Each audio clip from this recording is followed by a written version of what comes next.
जिस चुनाव हुआ है जिला परिषद का, कौन चेयरमैन बना, कौन वाइस चेयरमैन बना, कितने वोटों से हुआ है? जिला परिषद का चुनाव था जिसमें श्रीमती रेखा वाइफ ऑफ नरेंद्र को सर्वसम्मति से प्रधान चुना गया है।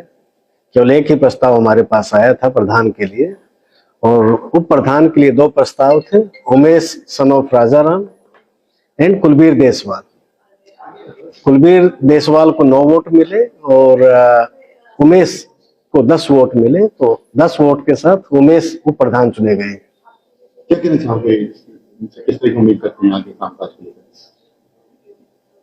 एक तो मैं दोनों कैंडिडेट्स को बधाई देता हूं उनकी सफलता के लिए, और जिस तरह से सौहार्द के साथ ये इलेक्शन संपन्न हुआ उसके लिए सभी पार्षदों को बधाई देता हूं। अब सभी पार्षदों से हमने एक ही निवेदन किया है कि अब डेवलपमेंट पे जुट जाएं और डिस्ट्रिक्ट की डेवलपमेंट जो पिछले कुछ दिनों से इलेक्शन के कारण रुकी हुई थी उसको और गति दे, यही संदेश है। धर्मेंद्र, क्या कहोगे, किस तरह का चुनाव हुआ है जिला परिषद का? दिनेश भाई, बहुत अच्छा चुनाव हुआ है। जैसा कि हमने पहले भी विचार किया था कि हमारा प्रयास यही रहेगा कि जो चुनाव है हम आपसी सहमति से मिल बैठ के अपना कैंडिडेट चुनेंगे। तो हम सबने मिल के तय किया कि अब की बार रेखा, जो कि हमारी छोटी बहन है, और उनको हमने चेयरपर्सन के तौर पर चुना है, और चेयरपर्सन आम सहमति से ही चुना गया है। हमने प्रयास किया था कि वाइस चेयरमैन के लिए भी चुनाव ना हो, आपसी सहमति से हो, लेकिन ये लोकतंत्र है और कुलबीर भाई भी हमारे बहुत निजी हैं और उमेश भाई भी निजी हैं, और वहाँ बड़ी कांटे की टक्कर रही है। 1 वोट से जीत हार हुई है। अगर 1 वोट और थी जो कुलबीर भाई के लिए आ जाती तो शायद मुकाबला और भी ज्यादा रोमांचक रहता। तो बधाई किस तरह से देना चाहोगे, किस तरह से वाइस चेयरमैन चुने गए होंगे?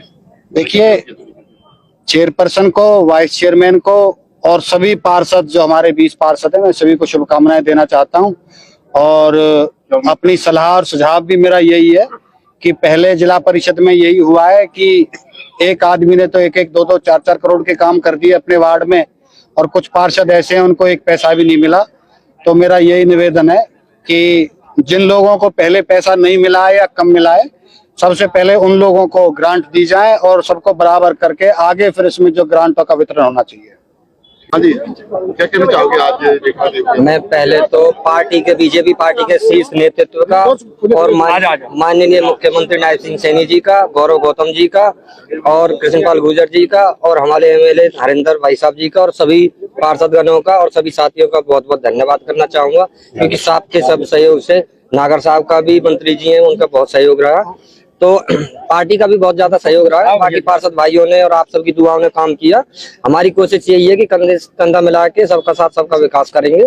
और धर्मेंद्र भाई का भी बहुत बहुत धन्यवाद। धर्मेंद्र भाई का बहुत ज्यादा विशेष धन्यवाद। विशेष धन्यवाद। सभी पार्षद भाइयों का भी धन्यवाद। जिस तरह से पहले आरोप लगे पक्षपात के, उसको हटाया गया पहले जो चेयरपर्सन और चेयरमैन को, तो अब आने वाले किस तरह से देखते हो, कामकाज कैसे रहेगा? कामकाज की स्पीड बहुत ज्यादा तेज रहेगी और पक्षपात वाली कोई बात नहीं रहेगी। सबको ग्रांट बराबर दी जाएगी। सदन को बिल्कुल मतलब स्मूथ तरीके से चलाया जाएगा।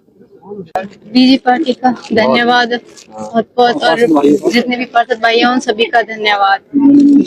उन्होंने मुझे चेयरमैन बनाया। जिस तरह से विकास करने आगे, क्योंकि पहले हटा दिए गए थे चेयरमैन, सभी बराबर का विकास होगा, सभी बराबर ग्रांट बांटी जाएंगे, सबको बराबर ग्रांट। सबसे पहले तो मैं सभी पार्षद साथियों का और अपने भारतीय जनता पार्टी के शीर्ष नेतृत्व का धन्यवाद करता हूं। माननीय मंत्री श्री कृष्णपाल गुर्जर जी का, गौरव गौतम जी का और राजेश नागर जी का, विपुल गोयल जी का और हरिंदर रामरतन होडल से जो विधायक है, जिन्होंने समय समय पर हमारा साथ दिया। और आज जो चुनाव हुआ है उन्हीं की मेहरबानी से हुआ। किस तरह का हुआ चुनाव? चुनाव बिल्कुल शांतिपूर्ण हुआ है। प्रशासन ने बहुत अच्छी तरह से शांतिपूर्ण चुनाव करवाया। आगे किस तरह से विकास कार्य करेंगे? पहले जो पक्षपात के आरोप लगाए, आगे क्या करना है? समान विकास होगा। सारे 20 के 20 पार्षद साथी हैं, उनको सबको समान साथ लेके चलेंगे और किसी भी तरह का भेदभाव का कोई काम नहीं होगा। क्या कहना चाहोगे? लोगों से बस यही है कि हमारा सहयोग करें विकास करने में, और बाकी मिलजुल के, चेयरमैन साहब है, मिलजुल के काम करेंगे दोनों भाई, और सभी पार्षदों को साथ लेके चलेंगे।